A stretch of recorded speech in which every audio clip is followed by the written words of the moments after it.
Welcome, everyone. Thank you for joining us at the SACS conference for the one-on-one fireside chat. I'm Jeff Bockman, EVP, Head of Oncology at Lumanity BioConsulting. I have the honor today of having a discussion with Holger Kissel from BioNTech. Holger?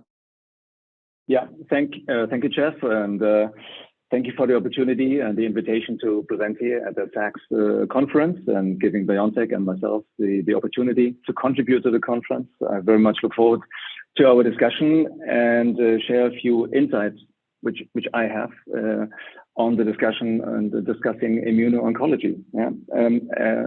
My name is Holger Kissel, as Jeff just stated. I'm a Vice President of Business Alliances at BioNTech. I've been with the company now for 9 years and very much involved in driving the company's business development strategy and now heading our alliance management department for the past 2 to 3 years. So you've had a nice ride over this 9 years at BioNTech. So should have some good stories and some good perspectives to share. That's right. Not enough for 19 minutes, but we can do.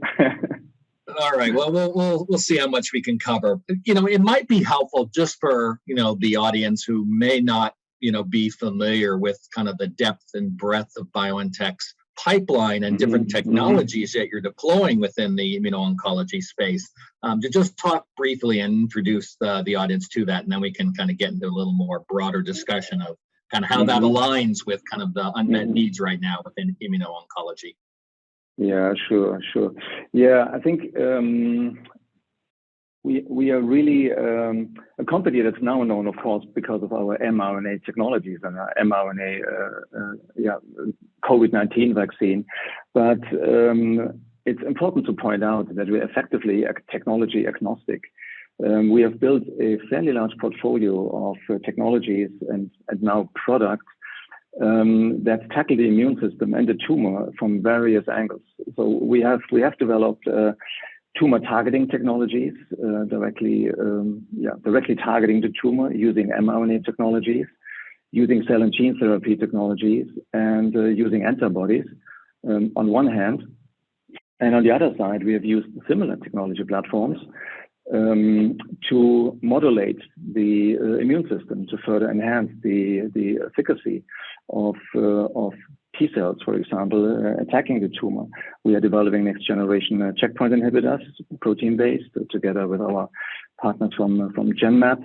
We are further exploiting mRNA technologies to encode cytokines, which we see as a very promising approach, in particular for combination therapies of our tumor targeting approaches. And it's maybe not so much known as we also have small molecules that we're working on, and we currently have started a clinical trial developing a TLR7 agonist, which again is an immunomodulator that can be used for potential combination therapy. That's great, and it's quite a diversity of kind of targets and platforms. And I think that does speak to some of the challenges and the opportunities with immuno-oncology right now, because we all know that, this space, which was once a backwater known as tumor immunology, was reignited or created for the modern world for all practical purposes with the approval of the checkpoint inhibitors, which have really unlocked, or at least initiated the unlocking of the ability to harness the immune system against those tumors. But clearly, while they are very powerful and have kind of changed paradigms in many different tumor types, there are many patients, who don't benefit in even the most active of settings like melanoma or lung, et cetera, and certainly many other tumor types that are poorly responsive. So the need for new approaches, targets, modalities is very, very critical. So in thinking about kind of how BioNTech kind of looks at that space, I mean, maybe you can talk about how some of the decisions were made as to kind of which angles to pursue, right? Because there are lots of ways one could go in the terms of targeting different things within the TME and trying to enhance the activity of checkpoint inhibitors or to reinvigorate activity after patients have progressed. So maybe you can speak a little about that. Right. Yeah, I think the best answer to this, I mean, if you look at our portfolio, we have, and of course, this is a chat that we're having. I can't show a slide here, but we have effectively categorized solid tumor indications by various criteria. The easiest example is tumors with a high mutational burden versus tumors with a low mutational burden, or tumors that have lost the ability to present the antigen on their cell surface, MHC loss, and thereby becoming resistant. So we have assembled these technologies effectively to combine our pipeline, for example, an mRNA vaccine with a cytokine, or as I can speak to, also a CAR T against a tumor-specific target in combination with a vaccine in order to increase the fitness of the T cells. So we have developed various approaches to address these various tumor segments. Yeah, most prominently, for example, speaking, high mutational burden or cancers with a high mutational burden, like non-small cell lung cancers. Screening these patients for the neoantigens, for example, and developing fully individualized cancer vaccines targeting these neoantigens, which we still believe is probably the optimal cancer therapy. Yeah, just as a general statement. Yeah, of course, there's a data-driven discussion then, but so approaches like this, or tumors with a let's say cold tumor microenvironment, target them with a CAR T therapy, and then start cytokine approaches, mRNA delivered cytokines, for example, to further enhance the infiltration of T cells into the tumor microenvironment.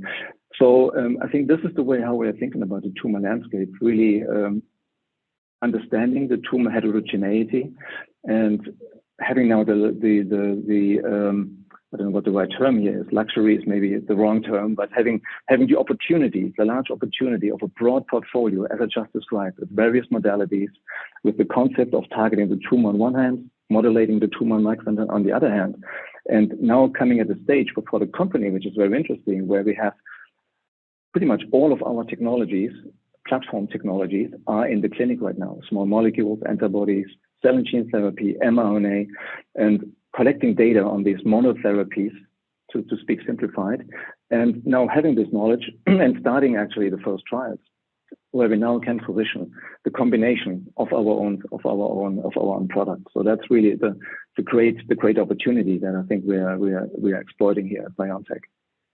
Yeah, and I think it's very impressive, the diversity and the range, and both the potential value of each individual program, as well as both the biologic and the franchise synergies that one might be able to have across that portfolio. I mean, it's actually as diverse, maybe not ultimately as large in numeric, but it's as diverse as like a large pharma portfolio. So in that sense, it's really quite something. Yeah. It looks like it when you look at it on the slides. It looks quite impressive. I have to say, well, yes. But I think it is. I mean, what it also speaks to, and you alluded to this in terms of how the company has kind of thought about segmenting tumors and tumor types, or TME, because some of these things may in fact be fit to purpose, right? So for the very cold tumors, it may be that you really do need to kind of come in with something that's basically exogenous, ready to do the heavy lifting because the immune system is too challenging to address, as opposed to a very opposite situation, say in lung cancer, which is at this point, probably as much about thinking about the competitive intensity and how a given program fits in an evolving world that, right now is defined by checkpoint monotherapy or checkpoint plus chemo. Hopefully will become chemo-less at some point for patients. So. Right. Yeah, I fully agree. Yeah. So, excuse me. So one thing I'm curious about, and given your kind of alliance BD role, is, even having as diverse and extensive a range of modalities and targets that the pipeline of BioNTech reflects, I'm sure you're still thinking, what else can we do? Certainly, there's a lot of things you can do on your own, but there are a lot of companies out there, particularly these days, who may need the the partnerships in order to kind of help move those innovative programs forward. So are you able to talk a little about kind of how BioNTech is viewing kind of external innovation in the context of kind of BD or bringing in additional technologies or programs to complement or supplement your own? With a certain distance, I think I can speak about that. Of course, we are now in a very fortunate situation in a historic opportunity, basically having a historic opportunity for the company here with the revenues that we are generating with the COVID-19 vaccine to reinvest them into our pipeline and now translate this vision that the company always had in individualizing cancer therapy and really harnessing the immune system to treat cancer. We can fully exploit that right now. I already shared with you that we have a very broad pipeline, which of course needs funding to bring forward.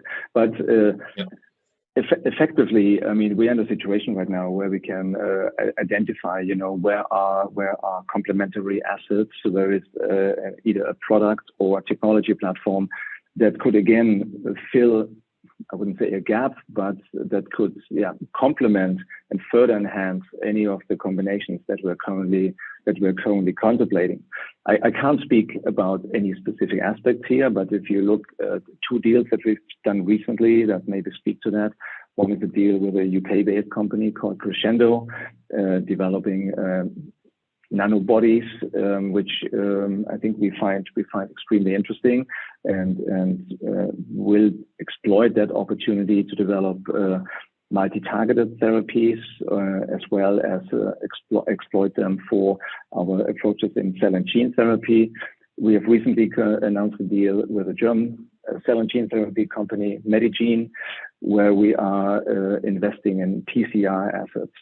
So that space of cell and gene therapy, next generation cell and gene therapy, is something we are strongly believing in. Also indicated by a deal that we did last year, acquiring the clinical manufacturing site of Kite in Gettysburg, which also had some assets associated with it.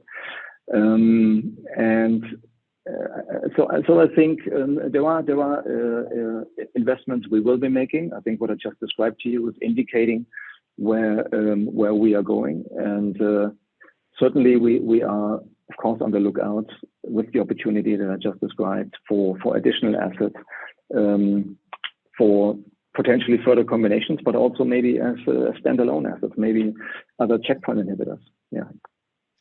Well, certainly, from what you've described as kind of the proactive outreach to acquire innovation to perhaps complement what you already have is makes perfect sense. I would have been shocked otherwise.